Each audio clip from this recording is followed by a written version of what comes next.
Coucou les filles, donc aujourd'hui, en fait, je vais faire une vidéo pour répondre donc à la FAQ. Donc, j'ai mon petit carnet sur lequel j'ai noté toutes vos questions. Donc voilà, comme ça, c'était plus facile puisque je filme avec mon téléphone. Donc voilà. Donc, avant de répondre un petit peu à la FAQ, j'espère que vous allez bien. Moi, oui, pour l'instant ça va. Je m'ennuie beaucoup. Mais voilà, j'attends des nouvelles pour ma machine. Pour celles qui ont vu ma vidéo, bon, ma machine est en panne. Donc j'attends un peu des nouvelles pour savoir, puisqu'on a remarqué qu'il y avait une pièce de cassée. Donc voilà, il faut le temps que la pièce arrive et tout. Donc pas le choix. Alors, j'ai dû allumer la lampe parce que dehors, on a l'impression, en voyant les fenêtres comme ça, qu'il fait bon. Mais en fait, le temps était pourri. Si j'ai pas la lampe, en fait, vous voyez rien. Donc voilà. Donc, voilà. Je vous mets en lien dans la barre là, la description machin. Toujours le lien au cas où pour le Tipeee.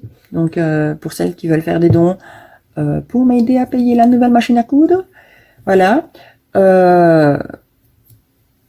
Et de toute façon, même s'il y a des dons qui arrivent encore après, ça servira pour vous préparer des tutos, acheter du matos pour filmer, voilà. Donc voilà, c'est toujours au fur et à mesure, c'est réinvesti parce que j'ai eu une personne qui est venue sur mon Insta, sur l'Insta de pro, je veux dire, hein, bon, que j'avais créé exprès Cool Couture, qui est venu en message et qui m'a dit: ah, j'ai vu ta vidéo où tu demandes de l'argent. Ok. Et elle me dit: je trouve ça inadmissible qu'on puisse demander à des abonnés de l'argent. Alors je lui ai précisé que non, je demandais des dons pour celles qui avaient envie de faire, mais que je n'obligeais personne à donner. Et en fait, elle a été mais vraiment méchante. Tout ça pour me dire que ça ne se faisait pas, que si on se lançait sur YouTube pour faire des vidéos, on avait qu'à se débrouiller nous-mêmes pour la rentabilité du matériel. Elle me dit: avec YouTube, vous touchez de l'argent. Oui, d'accord. Alors, je vous le cache pas, avec YouTube, on gagne un peu d'argent. Le un peu est minime, puisque déjà, il faut passer par des plateformes autres que YouTube. Tant que vous n'avez pas atteint un minimum de 70 €, vous ne touchez pas d'argent. Voilà. Et à partir seulement du moment où votre cagnotte arrive à 70 € sur ce truc-là par rapport à YouTube, seulement là, vous allez pouvoir toucher un minimum d'argent par mois. Et c'est d'ailleurs pour ça qu'il y a autant de vidéos, pas de vidéos, mais de pubs. Parce que on est payé à la pub. Donc en fait, on choisit pas le nombre de pubs qu'on met. Hein, ça c'est YouTube qui a un truc comme ça, et on peut juste choisir si on veut en retirer. À savoir qu'il y a plein de pubs où vous pouvez passer. Je crois qu'on est payé, c'est 5 cents la pub. Je crois, un truc dans le genre. Et encore, même pas. Ça dépend de la vidéo. Voilà. Et là, sans vous mentir, si je gagne 10 € par mois, et encore, hein, je dis bien, hein, ça c'est vraiment en gros, jusque maintenant c'est ce que j'ai vu, le max c'est 10 € sur un mois, c'est très bien. Donc c'est pas avec YouTube qu'on devient riche, hein, moi je vous le dis. Hein. Donc toutes celles qui me disent que oui, tu touches de l'argent, machin, pas avec YouTube. Ah oui, je confirme, on touche de l'argent, mais non. On touche pas des mille et des mille, non. Donc voilà. Ça, il faut bien se mettre en tête que c'est pas avec YouTube qu'on gagne sa vie. Maintenant, il y a des grands youtubeurs ou youtubeuses qui gagnent leur vie via YouTube parce qu'elles ont combien des centaines de mille, des millions d'abonnés. Voilà. Nous, ici, sur notre page, enfin, sur ma petite page, là, on est combien? 1100 quelque chose, hein. Donc, c'est pas avec eux, c'est pas avec le petit nombre qu'on est qu'on va atteindre des sommes phénoménales. Il y en a qui touchent, oui, 500 € par mois via YouTube. Il y en a même qui touchent des 2-3 000 €. Parce qu'il y en a qui ont aussi des placements de produits derrière. Il y en a qui font de la publicité. Il y en a qui ont des partenariats. Donc, au fur et à mesure, tout ça, ça monte. Mais à la base, vous ne gagnez pas d'argent avec YouTube. Moi, quand j'ai fait YouTube, c'était pour aider les gens sur des techniques, sur des... Enfin, publier ce que j'avais cousu, ce que j'achète en tissu. Voilà, si mes vidéos peuvent aider quelqu'un parce que il connaissait pas une technique et j'ai montré genre avec l'aiguille double quand j'ai fait ma vidéo. Quand j'ai reçu les commentaires de gens qui me disaient « Ah ouais, grâce à toi, moi je sais comment ça marche », en fait, voilà, j'étais super contente. Rien de plus. Rien de plus. Parce que, oui, ça m'a fait plaisir, j'ai fait une vidéo, moi, elle peut servir à quelqu'un. Quand je vois que je vous fais des vlogs couture et que je couds un modèle avec vous, vous êtes hyper réceptive, parce qu'il y en a plein derrière qui sont venus me montrer, par exemple, à la Lucette, celle-ci que j'ai fait, il y en a plein derrière qui sont venus me montrer leur robe Lucette, qu'elles ont fait grâce à ma vidéo. Elles n'avaient pas besoin spécialement de ma vidéo, hein. Mais avec ma vidéo, elles ont peut-être mieux compris. Et voilà, derrière, moi j'étais contente parce que je voyais ce qu'elles avaient cousu et ça me faisait hyper plaisir. Simplement. Donc voilà. Maintenant, si moi je peux vous le rendre comme ça, je suis contente et je ne demande pas plus. Simplement. Bon, si là je vous demande un peu plus avec ma petite cagnotte, mais voilà. Donc déjà, je voulais remercier aussi toutes celles qui m'ont déjà fait des dons. Franchement, vous n'imaginez pas comment je suis déjà contente quand je vois cette cagnotte. Bon, on n'a pas gagné 1000 € là, hein. Non, on est non. On va arriver aux 100 €. Je trouve déjà ça hyper généreux de votre part. Quand je vois les personnes qui me mettent des dons, qui me mettent des petits commentaires et tout, franchement, c'est gentil. C'est gentil. Vous me dites comme quoi je fais... Ah, j'avais dit que... Pas de moment d'émotion, mais non, hein. Il y en a beaucoup qui me disent qu'avec tout ce que je fais, c'est normal qu'on me donne, mais en fait, j'ai pas l'habitude, donc du tout. C'est vrai que moi, je le fais avec le cœur, je le fais par plaisir, et puis, voilà. Et puis, là, le fait que je vois que ce que vous mettez dans les commentaires derrière, voilà. Donc, à chaque fois, quand je vois les commentaires, je suis quand même touchée de voir comme quoi il y a quand même des personnes qui sont là et qui sont prêtes à aider. Donc voilà, je vous dis merci beaucoup pour tout ça. Désolée. Petite séquence émotion, hein, oui. Donc voilà. Donc pour l'instant, voilà, hein, sans machine, donc il faut s'occuper. En fait, j'ai commencé une couverture. Vous avez de la chance, j'ai rentré les fils. Non, je rigole. Avec du machin C2C. Donc le C2C, en fait, c'est un bazar. On commence là-bas et on... tout en diagonale. Alors, c'est des tests, hein. Enfin des tests. Non, là, c'est pour faire la couverture pour bébé. Donc, parce que j'avais fait un petit test, je trouvais ça bien. J'avais déjà testé une fois, c'était pas le top. Et là, je me suis dit, allez, reteste, tu verras bien. J'ai fait un mini test sur un petit carré comme ça. Ouais. J'ai regardé plein de vidéos. J'ai regardé un petit peu tout ce qui se passait sur la toile et tout. Voilà. Et alors, j'ai choisi un dessin Voilà.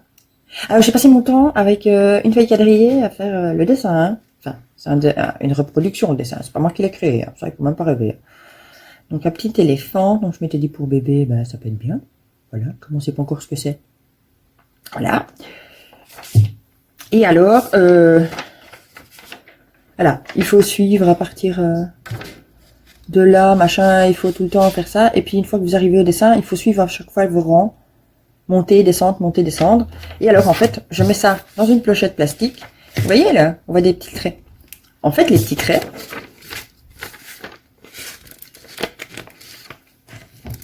voilà, les petits traits, en fait, vont, ah oui, quand il est dans la pochette, vont tomber, et au fur et à mesure que j'avance.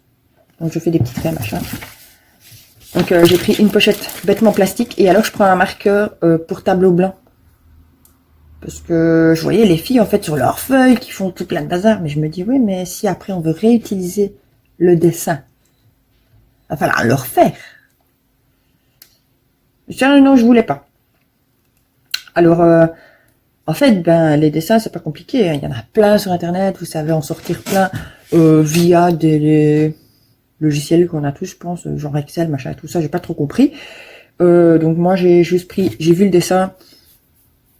J'ai regardé un petit peu, j'ai essayé de le mettre sur une feuille, le recentrer, machin, tchic tchac, voilà. Là, j'ai fait sur une feuille A4. Mon modèle, à la fin, normalement, devra faire 80 cm de large sur 1 mètre de haut. Voilà. Alors, à un moment, il va falloir que je m'arrête, parce qu'il faudrait bien que je mette aussi pour le prénom. Si je le mets ou pas, je sais pas encore. Et alors, je m'étais dit, comment est-ce que je peux faire pour pas dessiner sur ma feuille? Et alors, je me suis dit, mais à un moment, j'utilisais les marqueurs pour tableau, blanc, précision, pour quand je faisais quand je voulais décalquer tout ça, un truc, sur un plastique. Voilà. Et en fait, après, c'est effaçable. Donc en fait, j'ai pris une pochette, simplement, je glisse ma feuille dedans, j'ai mon marqueur au fur et à mesure, tac tac, et après, en fait, j'ai plus qu'à effacer la pochette. Voilà. Hein, avec un chiffon ou n'importe quoi. Et voilà. Je suis tranquille. Je pouvais très bien, c'est pas pour une pochette, mais je pouvais très bien prendre un feutre indélébile. Mais je me suis dit oui, non, comme ça, si je fais une petite rature, je sais quand même venir effacer pour être sûr. Parce que je me connais, on ne sait jamais. Des fois, ça peut aller très vite. Une petite rature est vite arrivée. Donc, je m'étais dit, c'est effaçable et c'est bien facile. Et puis, voilà, pour celles, par exemple, qui ont des enfants et que vos enfants adorent dessiner. Et ben, pochette, les feutres comme ça. Et en fait, là-dessus, c'est super pour eux, par exemple, s'ils veulent décalquer... bon, là, il faut que ça aille un peu plus grand, mais s'ils veulent pour décalquer un modèle ou quoi qu'ils aiment bien, c'est juste comme ça par kiff, et ben vous le reprenez, donc les marqueurs, moi je les prends chez Action, ceux-là ils sont assez fins, voyez, quand même assez fins, et en fait vous avez donc ces 4 couleurs, le bleu, le rouge, le noir, le vert, et sur la pochette plastique, et comme ça ben ils peuvent dessiner dessus, et en fait après on efface, on recommence. Donc ça c'est pratique. Donc voilà. Donc comme ça, je vous ai montré un petit peu ce que je fais en ce moment. Donc là, oui, j'en suis là. Donc là, on voit juste c'est la patte de l'éléphant. Et là, on commence le bas du corps. Donc voilà. Au début, ça va vite, hein, parce qu'il n'y a que du blanc, machin et tout. Puis il faut commencer à changer de couleur. Il y a plein de fils de partout, parce que ça, j'ai pas compris non plus leur système, que eux, ils prennent le fil. Pourtant, je fais du crochet depuis longtemps. Mais pas comme ça. Et ben oui, le fait qu'ils passent les fils... je sais pas comment ils passent leurs fils, mais j'ai pas trop compris le système, parce que moi, je trouve qu'on voit ce fil, et ça me dérange. Donc à chaque fois, ben non... je coupe le fil, je reprends le fil, machin, à chaque fois. Donc je me suis fait un espèce de panier comme ça, avec en fait mes couleurs. Voilà. Bon, il y a que le blanc qui reste pas dedans parce que c'est celui qu'on utilise le plus. Mais sinon avec mes couleurs que j'ai bien. Et c'est vrai que c'est un peu pratique parce que au début j'avais mis mes plots comme ça sur la table et c'était vite le carnage sur la table. Que là c'est dans un panier, les pelotes restent dedans et je n'ai plus qu'à tirer au fur et à mesure le fil. Et alors j'ai tout prévu à côté de moi. La petite poubelle exprès pour remettre tous les petits bouts de fil que je coupe. Donc oui, il y en a déjà beaucoup. Parce qu'en fait je me dis que ça pourra servir, par exemple, si... C'est ça, j'ai vu qu'il y avait des filles qui faisaient ça sur des vidéos. Maintenant je sais pas, on verra. Mais si par exemple il y a des endroits où on voit un peu trop le fil et tout ça, de l'autre couleur, pour camoufler, elles viennent faire genre une petite broderie, je vais dire ça comme ça, sur le point en question. Je me dis, à la place de recouper un morceau de ma laine, autant je garde les chutes, et voilà, je pourrais peut-être faire ça. Donc ça, je verrai bien. Mais voilà, c'est vrai que j'ai gardé tout vraiment à disposition pour être sûr. En attendant de pouvoir coudre, hein. Pas le choix. Et voilà.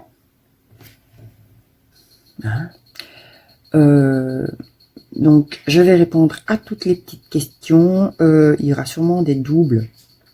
Oui, je vois déjà comme ça dans les questions comme quoi il y a des doubles parce qu'en fait, je les ai notées au fur et à mesure. Alors, j'ai noté aussi de qui ça vient. Donc, puisque sur YouTube, on sait voir les commentaires, je vais répondre au fur et à mesure en citant les personnes. Ce sera plus simple. Donc, voilà. Mon avis prévoyait un petit café, un petit thé. Hein, tout dépend à l'heure que vous voyez cette vidéo. Parce que je pense que vu les questions, ça risque d'être un petit peu long. Enfin, long. J'espère que non, pas trop, mais voilà. Vous savez, j'aime bien papoter, donc voilà. Donc, on commence. Donc, première question, première personne, c'est les petites créas de Patricia.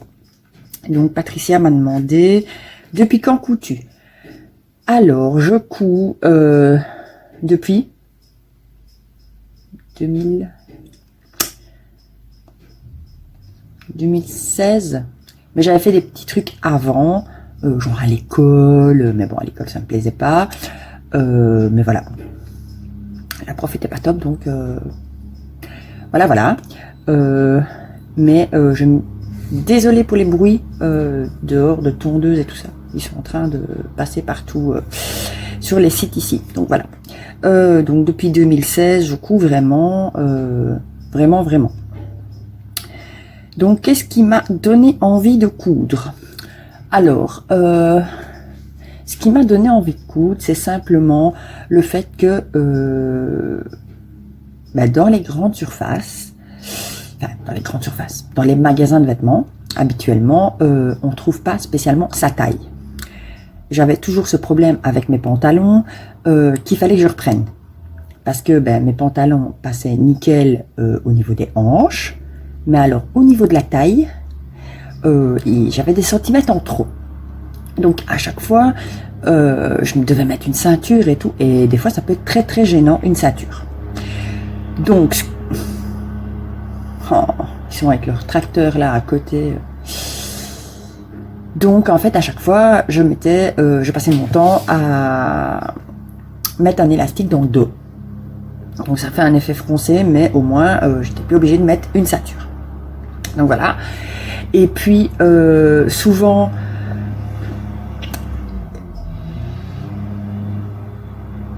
vive la tondeuse.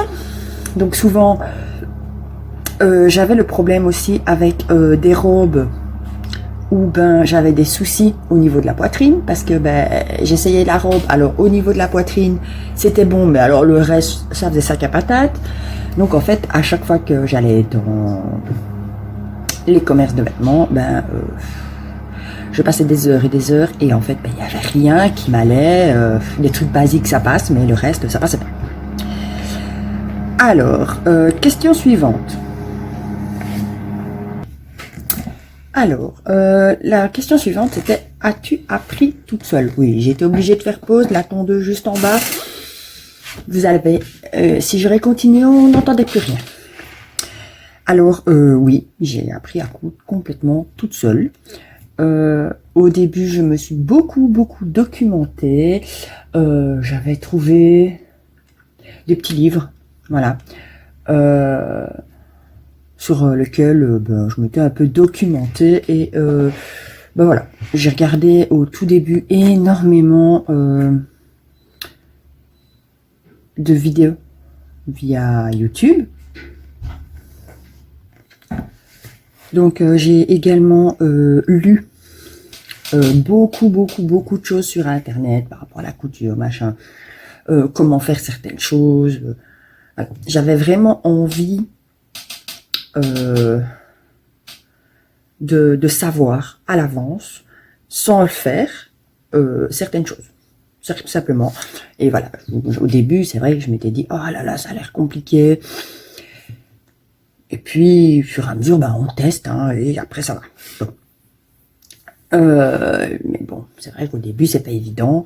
J'avais une machine mécanique, une Toyota, je sais plus quoi. Voilà. J'avais débuté avec ça. Et bah, à l'époque, c'était très bien. Donc voilà. Alors, personne suivante. Claire François qui me demande si à l'avenir je ferai des coutures hommes. Alors j'en ai déjà fait, puisque j'ai déjà fait pour mon chéri un pull, un short. Il y a d'autres choses ben, que chéri veut très bien, donc au fur et à mesure ben, je fais pour lui. Mais voilà, c'est vrai que je fais pas énormément, chéri me demande pas énormément, donc bah, c'est à voir au fur et à mesure, suivant ce que chéri demande. Voilà, ici chéri il aimerait bien un bombers, puisque ben, à chaque fois il voit les miens, donc il voudrait bien que je lui en fasse un, donc le bombers liberté, mais je vais regarder parce que je ne sais pas s'il y a sa taille dans le tableau des tailles. Je pense que ça va être limite un peu grand pour lui. Donc je vais voir, enfin déjà il taille grand, le bombers, enfin il taille grand, non. Il est un peu large, puisqu'il faut quand même penser que on peut mettre un pull et tout en dessous, donc voilà, je vais bien voir si ça va aller ou pas. Si pas, je regarderai après un autre patron. Alors, Laurence Vivier qui me demande si je vais faire des vêtements pour mon bébé. Alors, oui, c'est obligé, je vais dire. Hein. Ici, j'ai déjà préparé une petite liste, donc des choses que j'aimerais bien faire déjà pour tout ce qui va être au début, hein, pour la naissance, tout ça, des trucs qu'on va avoir besoin au quotidien, pas spécialement encore dans les vêtements, parce que ça, je vais regarder après des patrons exprès ben, pour coudre. Maintenant, il y a des choses que je vais sûrement faire une fois qui va commencer à grandir. Parce que là, en bébé, mais quand ils sont tout petits, à part être en pyjama ou en petite tenue, mais facile, je pense déjà que je vais faire des petits sarouels, déjà, pour quand il sera tout petit. Ce sera plus facile pour les habiller, tout ça. Voilà.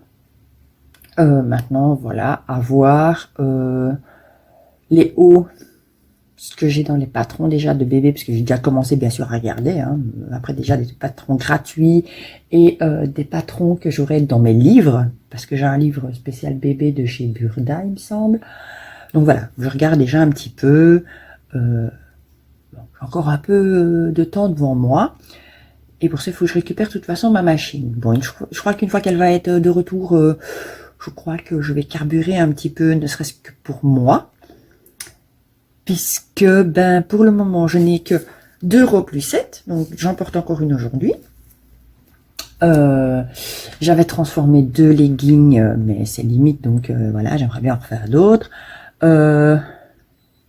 J'aimerais bien me faire des t-shirts pour pouvoir porter, parce que j'ai fait également la jupe.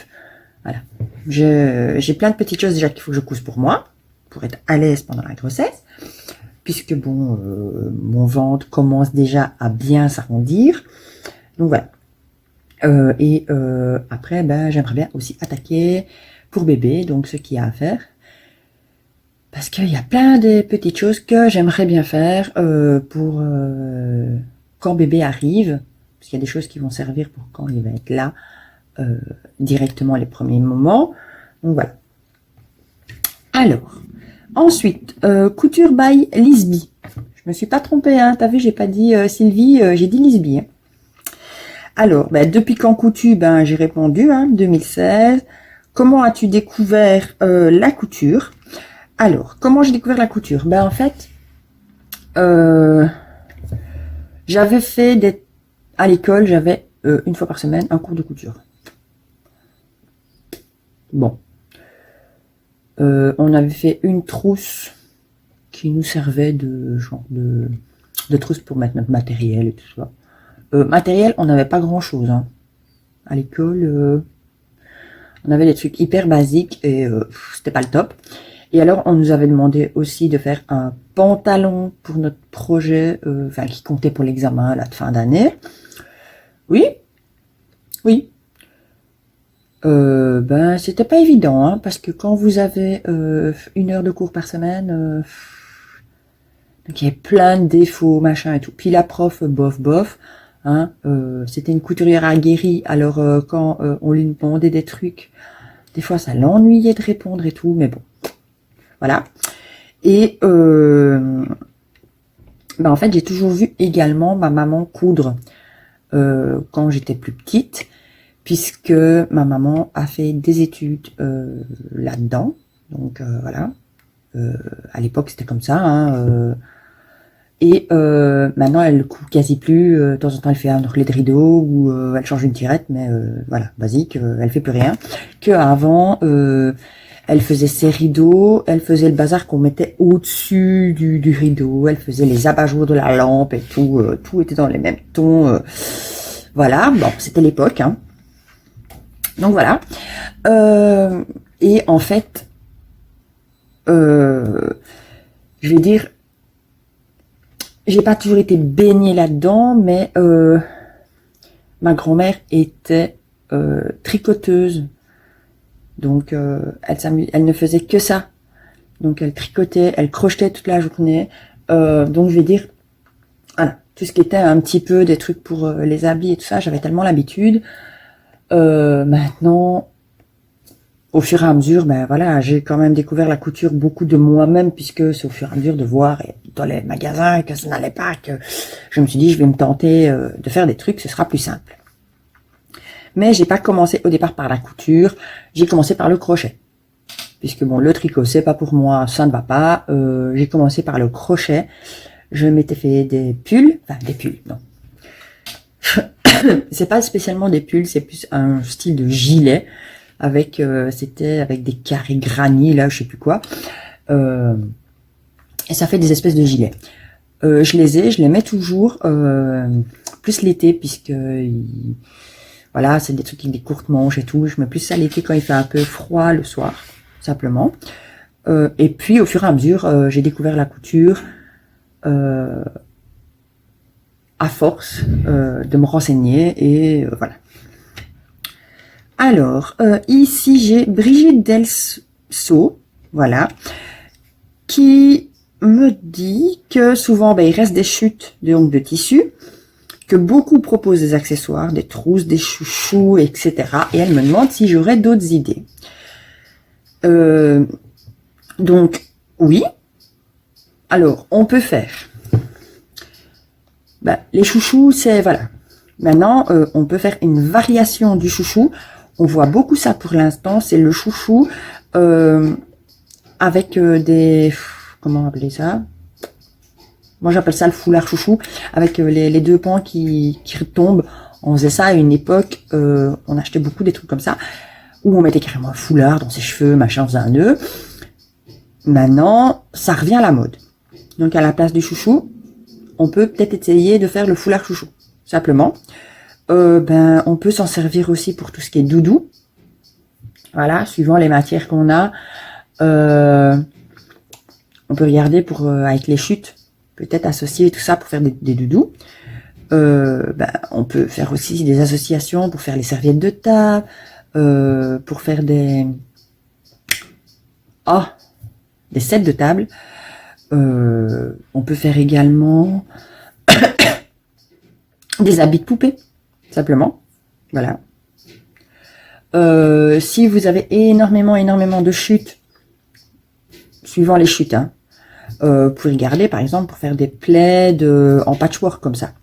Donc vous associez tout plein de petits morceaux et puis vous faites un plaid. Voilà. Ça peut très bien servir aussi pour les appliquer. Donc par exemple, vous avez un morceau de tissu comme ça, ben, là-dedans, par exemple, vous faites une étoile. Simplement, et ça vous fait un petit appliqué. Pour faire des marque-pages, par exemple, si vous lisez beaucoup, vous pouvez faire des marque-pages pour mettre dans vos agendas, enfin dans tout plein de petites choses. Il y a plein de choses, hein. Maintenant, ceux qui ont des enfants, on peut faire par exemple des jeux memory avec le tissu. Donc vous mettez un tissu, je veux dire, uni d'un côté sur tous, et de l'autre côté, ben, vous mettez avec vos petits dessins. Voilà, ça peut être bien pour les chutes, ça crée un petit jeu en même temps pour les enfants. Faut pas beaucoup de matériel pour le faire, et puis c'est pratique. Voilà. On peut faire aussi des lettres pour de la déco, donc dans les chambres d'enfants, dans vos ateliers, voilà, vous pouvez les rembourrer, pas les rembourrer, ça dépend un petit peu le style que vous voulez donner. Alors, moi je les garde aussi pour surtout les culottes. Voilà, quand j'ai des chutes assez grandes, ben je mets dans une boîte exprès et ce sera pour faire beaucoup des culottes ou alors pour les doublures de poche. À savoir que si vous avez un morceau de doublure qui est un rien plus grand que votre main, dites-vous que vous allez pouvoir faire une doublure de poche. Voilà, ça peut être facile, le contraste des fois. On a une poche, allez, on fait un pantalon noir, à l'intérieur la poche elle se voit pas. Ben, si vous avez envie de mettre, je sais pas moi, des cactus roses, hein, à partir dans un délire, mais c'est votre choix. Voilà. Ou alors aussi pour les étiquettes à vêtements. Donc je m'explique, vous coupez des petites bandes, des petits rectangles que vous allez pouvoir faire dans les matières que vous voulez et que vous allez pouvoir venir coudre sur le vêtement. Ça peut être pratique, par exemple, parce que ben moi, pendant tout un moment, pour reconnaître l'envers de l'endroit, eh ben je prenais un fil contrastant et à l'arrière, je venais faire quelques points à la main pour savoir où était l'endroit de l'envers sur certaines pièces que ben on voit pas spécialement. Donc voilà. C'est comment dire, c'est plus facile je trouve maintenant de faire des étiquettes soi-même. Quand je vois le prix des étiquettes dans le commerce, c'est affolant. Donc voilà, je me dis que faire les étiquettes soi-même, si on a des petits carrés comme ça de tissu, hop, enfin des petits rectangles, hop, c'est bon, ça nous fait vite une étiquette. On n'est pas obligé de broder hein, dessus, rien du tout, mais on a juste une genre de petite étiquette et hop, c'est bon. Voilà. Je vais au fur et à mesure mettre des petites barres, hein, parce que sinon j'oublie qui j'ai fait. Voilà, là, là et là. Donc ben voilà. J'espère Brigitte que j'ai su répondre à ta question. Si maintenant vous voulez au fur et à mesure des tutos, tout ça, par rapport à tout ça, par rapport aux chutes et tout ça, n'hésitez pas à me le dire dans les commentaires. Je pourrais vous préparer des petites vidéos quand j'aurai récupéré ma machine, hein, parce que bon là c'est carnage. Hein. Voilà, je dois vous poster le tuto de la jupe, mais la jupe n'est pas finie. Il manque juste au roulet, donc à mon avis je vais vous mettre quand même le tuto. Donc voilà. Alors, question suivante. Alors, c'est ma petite copine Véro, des bidouilles de Véro. Alors là, Véro, tu t'es lâché. Tu m'as mis je ne sais pas combien de questions. Mais voilà. C'est très bien, au moins, comme ça je peux répondre, parce qu'il y en a peut-être qui n'ont pas pensé à demander tout ça. Alors, la question de Véro. Te souviens-tu de ta première cousette? Alors, oui. Et d'ailleurs, je l'ai souvent avec moi, puisque ben elle me sert ici, elle m'a servi dernièrement parce que j'ai dû aller au magasin de tissus pour aller tester des machines. Et dedans, ben, j'avais mis des petites chutes pour tester. Donc voilà, c'est une petite pochette comme ça, avec un rabat. Hop, elle est doublée, avec des pressions. C'était des pressions basiques, ouais, que j'avais eu, je sais plus où, avec des pinces de chez Lidl, je crois. Et au-dessus des pressions, j'ai juste mis des gros boutons. Voilà. Je trouvais ça joli. Bon. Comment vous dire qu'il y a quand même beaucoup de défauts, hein. C'était le premier. Bon, après, j'ai fait des pochettes avec des tirettes et tout. J'en ai une qui me sert toujours d'ailleurs de trousse à maquillage. Et j'en ai une, je sais même pas où elle est, qui m'a servi longtemps. Et d'ailleurs, je pense que c'est toujours à l'intérieur pour la cigarette électronique, pour mettre toutes les petites fioles de goût, machin et tout, on met dedans. Enfin bref. La première, c'était celle-ci. Et franchement, en fait, bah ça va. Je trouve que je m'en étais super bien sortie quand même. Enfin, j'avais suivi un truc, hein, mais voilà. Je ne sais même plus de qui j'avais suivi ça.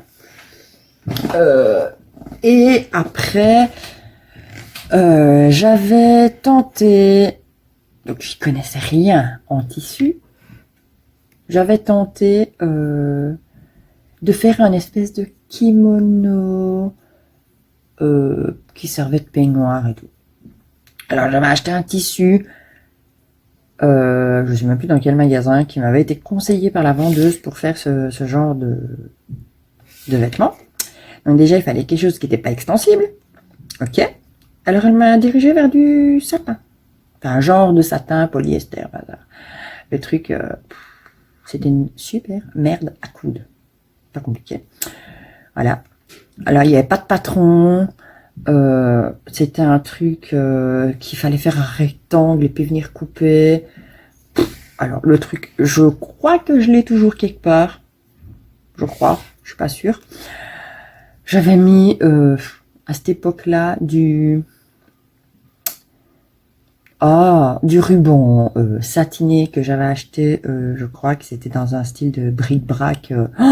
Le truc qui n'a rien à voir, qui sert pas pour la couture. Hein. Enfin, si on peut, mais moi je m'en étais servi comme biais. Le truc on sait pas repasser et tout. Oh là là là là.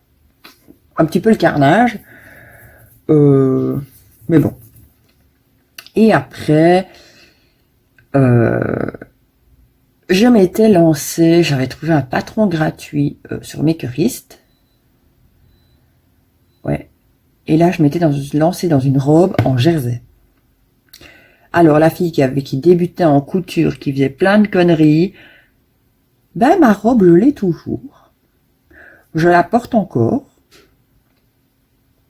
Il y a des défauts, hein. Les ourlets, tout ça, c'était pas fait dans les règles de l'art.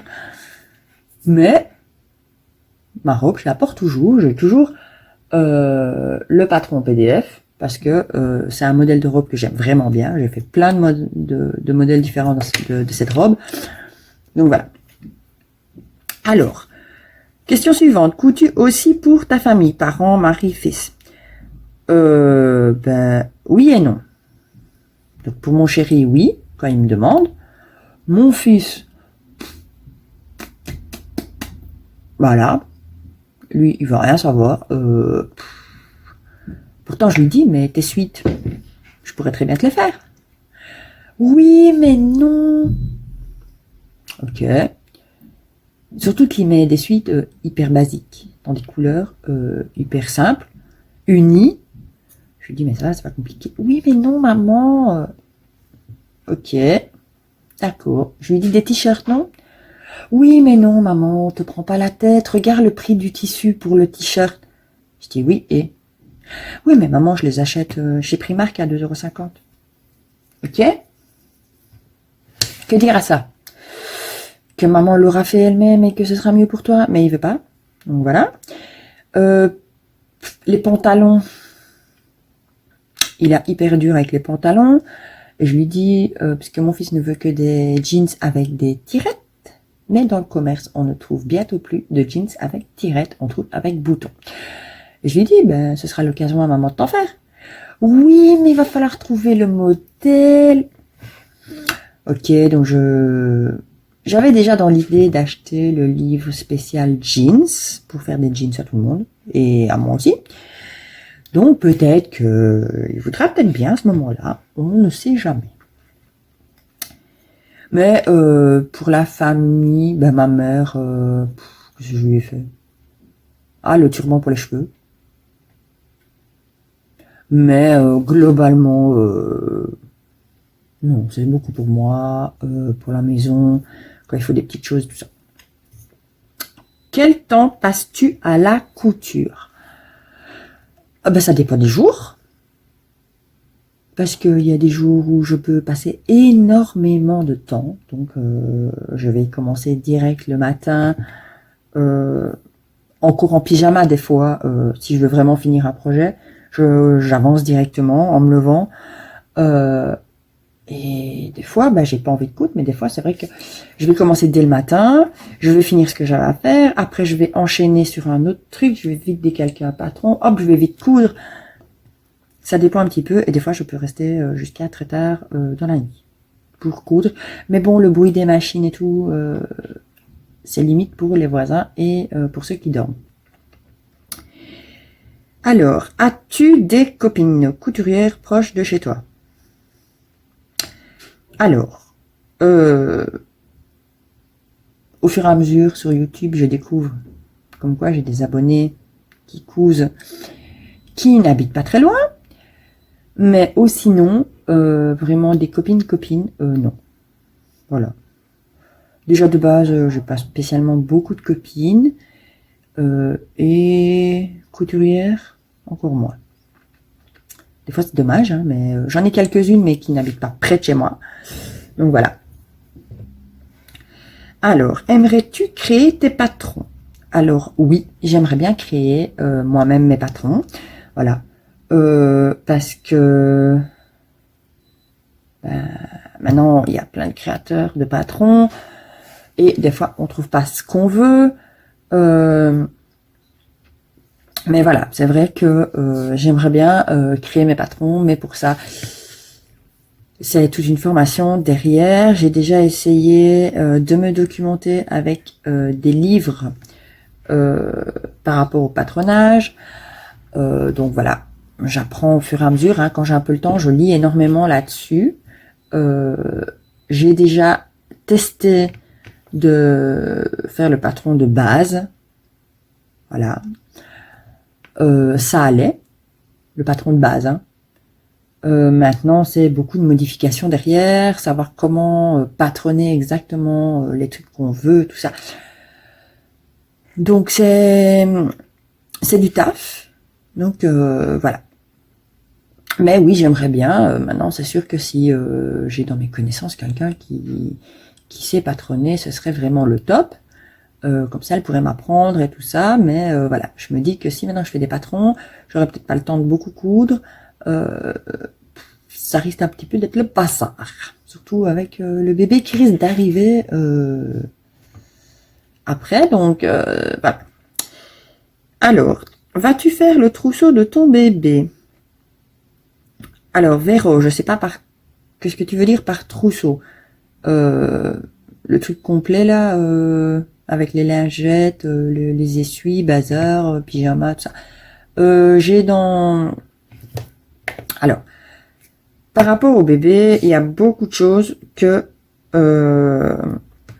j'ai envie de coudre. Donc ça va être beaucoup des choses utiles.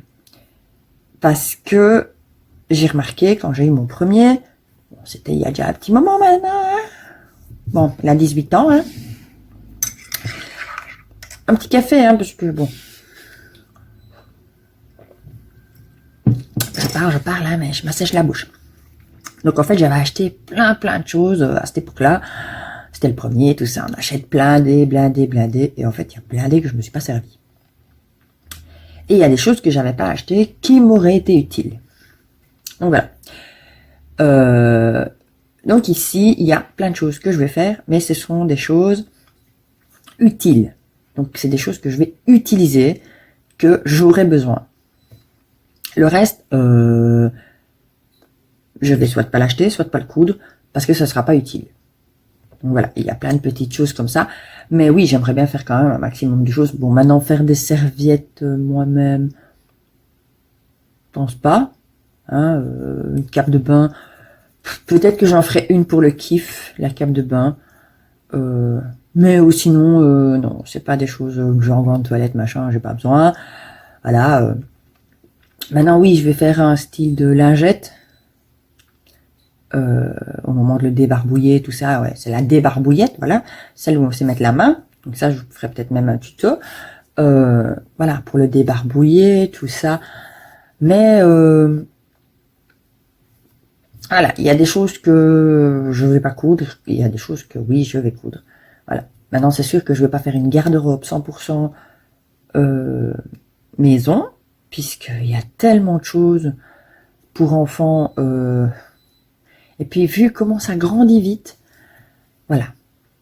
Je me dis, si c'est pour coudre, genre, si c'est une fille, je sais pas encore, hein, une robe, je vais lui coudre en 6 mois. Mais si elle la met 2 fois, je vais te dégoûter. Donc, voilà. Maintenant, je vais regarder, par exemple, c'est un petit garçon, par exemple, des petits pantalons, tout ça. Bon, il y a peut-être moyen, même si c'est un peu court ou quoi, l'été, hop, ça fera un bermuda ou un short. Enfin, ça à voir, quoi. Voilà. Mais principalement, les vêtements bébés, je vais pas coudre beaucoup, mais au fur et à mesure qu'il va grandir, là, oui, je vais coudre des choses, puisque il y a, par exemple, chez Super Bison, les patrons commencent à partir de l'âge de 2 ans. Donc, là, je pourrais plus facilement lui coudre. C'est pas très français, avec tous ces facilement et facile dedans. Je pourrais plus facilement coudre les choses. Voilà. Que pense ton mari du temps que tu passes à ta passion? Bonne question. Bonne question. En fait, donc, comme vous voyez, juste là derrière, c'est le coin salon, TV. Et moi, j'ai mon petit coin. Donc, juste derrière moi, j'ai le fauteuil. Mon chéri est souvent au fauteuil. Donc, en fait, on est vraiment proches l'un de l'autre, même si on fait pas du tout les mêmes choses. Mais voilà, je vais dire, là, comme j'ai pas de pièce dédiée, je suis fort proche. Je vais dire, on est souvent ensemble. Donc, ça va. Et puis, à part le bruit des machines, ça va. Bon, moi, j'essaye quand il est là, genre filmer comme je suis en train de faire là maintenant, quand il est là, c'est pas évident. Hein? Mais voilà. Parce que, oui, quand il est là, je suis un peu gênée de parler devant lui. Oui, parce que de base, je suis timide, hein, on dirait pas comme ça. Hein. Voilà. Voilà. Hein. Mais bon. Ça. Alors, elle me demande aussi si j'ai suivi des cours ou si je suis autodidacte. Alors, comme j'ai dit, j'avais fait des cours à l'école, mais ça a duré qu'une année, c'était pas le top, tout ça. Donc, je me suis après beaucoup renseignée, donc je me considère plus comme autodidacte. Et alors, par après, j'avais des cours liés avec une mini-formation. Enfin, c'était même pas une formation, c'était un truc. Il y avait plusieurs cours, je faisais des cours de couture, des cours de cuisine, voilà. Donc, j'y allais avec ma machine et il y avait des filles donc hyper débutantes. Moi, je suis vite montée en fait dans les groupes parce que avec les débutantes, j'avais rien à foutre là. Ils ont été obligés de me faire passer là pour voir où ce que j'en étais dans la couture. Et en fait, quand ils ont vu que je faisais déjà tout de moi-même, tout ça, ils m'ont fait passer dans les groupes. Et en déménageant, j'ai dû arrêter puisque j'habitais plus du tout dans la même commune. Mais voilà, j'avais rencontré plein de filles, c'était agréable parce que toutes les semaines, je savais que j'avais ça. Plus un autre jour, j'avais un cours de cuisine, donc en fait, on cuisinait en collectivité. On était maximum 6 et on cuisinait un petit peu, on amenait une recette, on regardait un petit peu ce qu'on allait faire et après on mangeait tous ensemble, tranquille. Donc c'est bien parce qu'en fait, on avait plein de personnes d'origine différentes, donc on apprenait à faire des trucs qu'on connaissait pas. Donc voilà. Mais oui, c'est vrai que là, les cours de couture, ça m'a pas spécialement aidé puisque je faisais déjà ce que je faisais. Et en fait, j'arrivais avec soit mes patrons, J'avais déjà mon tissu qui était peut-être prédécoupé. Je faisais des finitions sur certains trucs parce que, ben voilà. Mais voilà. Donc, je me considère plus comme autodidacte. Et alors, dernière personne, c'est Anja. J'espère que je le dis bien. Peux-tu nous parler de ton parcours vie, de toutes les passions que tu as eues dans ta vie, ainsi que ton bénévolat dans les grandes lignes, juste te connaître en toute simplicité. Alors, la vidéo fait déjà 35 minutes, là, ça va durer longtemps, hein. Non, je rigole. Alors, ben, mon parcours, ben, voilà, hein, j'ai fait des petites études comme tout le monde. Je suis pas arrivée spécialement au bout, mais je ne savais pas dans quoi me diriger. Donc, j'ai chipoté à plein de petites choses à l'école. Donc voilà, j'ai fait du service social. Après, je suis partie sur l'Oreca. Je suis partie sur de la vente. Et après, ouais, mon fils était déjà né depuis. Oui, oui. Là, j'ai repris des cours de coiffure en cours du soir. Et là, j'en suis diplômée. Voilà, parce que j'avais cette fascination sur la coiffure. Donc, voilà. Et là, j'ai suivi tout mon truc à fond et je suis diplômée coiffeuse. Le truc que je ne fais quasi plus, puisque à part couper les cheveux de mon fils et de mon chéri, voilà. Les salons de maintenant, le problème, c'est que c'est du travail à la chaîne et que je ne supporte pas ça. Arriver dans un salon de coiffure où ta cliente, elle arrive, clac, t'en as une qui fait le shampoing, t'en as une qui arrive, clac, clac. Non, il faut prendre le temps avec les gens. Voilà, moi c'est vrai, j'ai fait des stages dans un salon hyper familial. Le boss, il était super cool. Mais voilà, je veux dire, au fur et à mesure, on connaît les clientes. Les clientes, ben, elles arrivent, elles papotent un petit peu, tout ça. Enfin voilà, je veux dire un salon de grandes enseignes où les clientes, elles arrivent, elles sont que des numéros. Je ne supporte pas ça. Voilà, moi je préfère le petit salon hyper familial, voilà, où au fur et à mesure, les gens, ils viennent, ils papotent, machin, et puis voilà, simplement quoi. Simplement. Comme les salons qu'on avait dans le temps, et c'était vraiment pas plus mal. Parce que leur grande chaîne, où c'est du... allez, hop, la coupe brushing pour Madame Intel. Oh, les filles, vous avez maximum une demi-heure. Hein. Non, c'est pas pour moi. C'est pas pour moi. En plus, je suis trop perfectionniste, alors je voulais que le truc soit tip-top nickel. C'était pas pour moi. Donc voilà. Mais ouais, si maintenant je pourrais trouver un petit salon comme ça et tout ça, voyez, enfin quoique maintenant il faut que je fasse carrément une mise à niveau parce qu'il y a plein de choses qui ont changé depuis. Mais est-ce que retravailler dans la coiffure me plairait? Je ne pense pas. Voilà. J'en suis diplômée, mais non, je pense pas que... Maintenant, on me propose un job dans la couture, j'y saute à pieds joints. Mais dans la coiffure, non. Donc, alors en gros, hein. Bon, après, j'ai bossé dans plein de trucs différents.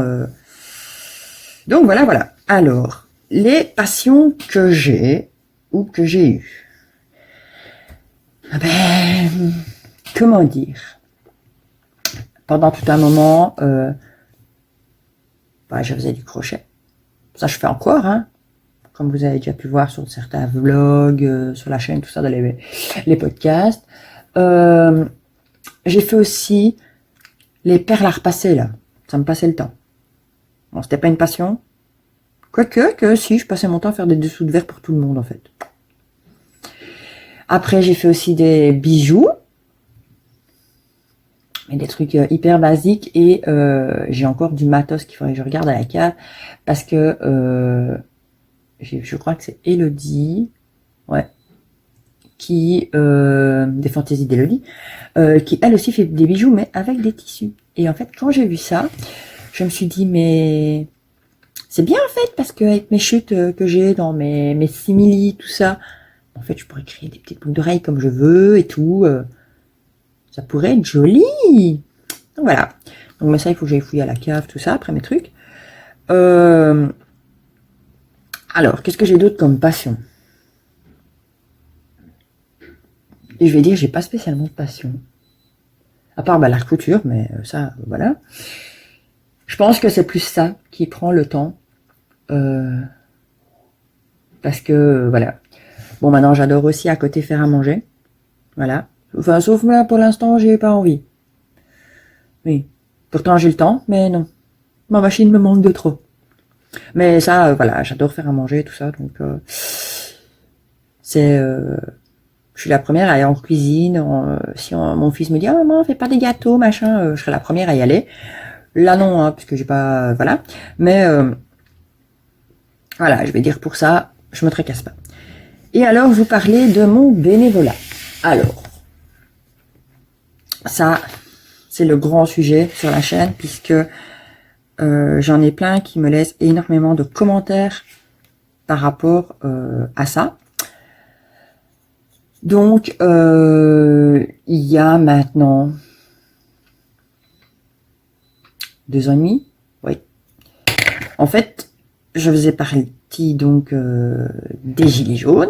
Voilà, ça a été beaucoup le cas de beaucoup de monde. Et dans le groupe qu'on était, il y avait déjà une personne qui donnait des repas, tout ça, au SDF. Ok, donc j'avais essayé de prendre contact avec cette personne-là parce qu'on ne la voyait pas tout le temps.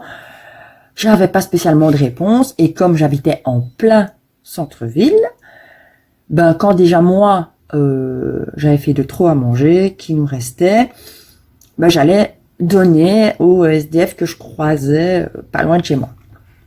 Voilà. Et après, donc cette personne-là a fait des lives avec des groupes, des autres personnes, et au fur et à mesure avec donc mon collègue actuel, on avait été voir, on était rentré un peu dans ce groupe, simplement comme ça. On a fait connaissance avec eux, voir un petit peu ce qu'ils faisaient, tout ça. Donc ça a duré presque 1 an et demi avec cette fille-là. Donc voilà, tout se passait bien, tout ça. Puis ici, au fur et à mesure, on a eu quelques petits soucis. Et avec donc mon collègue actuel, qui reste une personne très très proche, et ben quand on a eu des soucis avec cette fille-là, on a décidé de nous-mêmes créer notre SBL, donc pour aider les personnes SDF. Donc voilà. Donc là, on met tout en route pour la création de la SBL. Mais entre-temps, c'est vrai qu'on distribue donc des repas toutes les semaines. Donc, en général, c'est moi qui prépare les repas. Enfin, ça dépend. Des fois, ça peut être lui. Mais je veux dire, en général, c'est moi. Lui, il s'occupe des soupes. En général, puisqu'on fait des soupes avec des légumes frais. Voilà. Par moment, je fais des desserts. Ça dépend un petit peu ce qu'on a. Par exemple, lui, il va à une assoce en fait qui donne des dons alimentaires, qui sait qu'on travaille pour les SDF. Donc, on nous donne. Et désolé pour la lumière, mais ça n'arrête pas de changer, ça me saoule. Donc, elle donne pour, enfin, l'association donne pour nous pour les SDF, et nous toutes les semaines en fait, on leur distribue les repas, donc complets. Hein, c'est un repas chaud en général. On n'a pas de froid. Pour l'instant, on n'a pas de froid puisque bon, il fait pas chaud, il fait pas chaud dehors, hein, donc voilà. Mais voilà, donc on est au taquet à regarder sur plein de sites, voir s'il y a des gens qui donnent de la nourriture. On poste énormément de choses par rapport aux dons de nourriture, puisqu'on a besoin de tout le temps renouveler donc les stocks. Bon, on n'a pas beaucoup de personnes qui font des dons, malheureusement, par rapport à la nourriture, parce que on n'a pas encore de compte vraiment créé pour la SBL pour l'instant. Donc on ne demande pas l'argent, voilà, simplement. Maintenant, s'il y a des gens qui nous font des dons de nourriture, tant mieux. Mais pour l'instant, c'est vrai qu'on se débrouille beaucoup de nous-mêmes. Donc mon collègue va à la sauce qui, eux, nous donnent des produits frais, tout ça. Et lui, il prépare aussi un colis pour une dame avec des enfants qui ne s'en sort pas du tout. Voilà, avec ce qu'il a. Et il garde une partie donc pour les SDF. Et moi, avec ce que je reçois dans les colis alimentaires, les petits dons qu'on a de temps en temps, on a quelques personnes qui nous font comme ça des dons tous les 3-4 mois, en quantité. Et à ce moment-là, je stocke et je regarde un petit peu ce qu'on fait par semaine pour eux. On leur donne également des couvertures parce que là, il fait pas très chaud. Donc, on demande aussi des dons de couverture, des dons de vêtements. Donc, voilà. Et on a pour projet avec mon collègue de continuer et peut-être par après pouvoir agrandir peut-être l'équipe et de trouver un local où oui, le loyer ne serait pas faramineux parce que dans notre ville, dans le centre-ville, et les loyers sont énormément chers, mais on aimerait trouver un local dans lequel on puisse stocker donc tout ce qui est les couvertures, les vêtements, et un coin cuisine où on peut dire de préparer tout ça, puisque bon là on fait chez nous et c'est un peu des fois le bazar, mais voilà, on aimerait bien peut-être comme projet faire ça, ce serait le top. Donc voilà. Donc voilà, je pense que j'ai répondu à ta question. Oui, je pense. Oui. Donc ça va. J'ai pas pris longtemps pour répondre à tout ça. Donc, voilà. Donc j'espère avoir répondu à vos questions. Donc que dire de plus? Donc je pense que j'ai tout dit. Je pense. Donc sur ça, je vous fais plein de bisous. Je vous dis à très bientôt. Et passez une super bonne journée.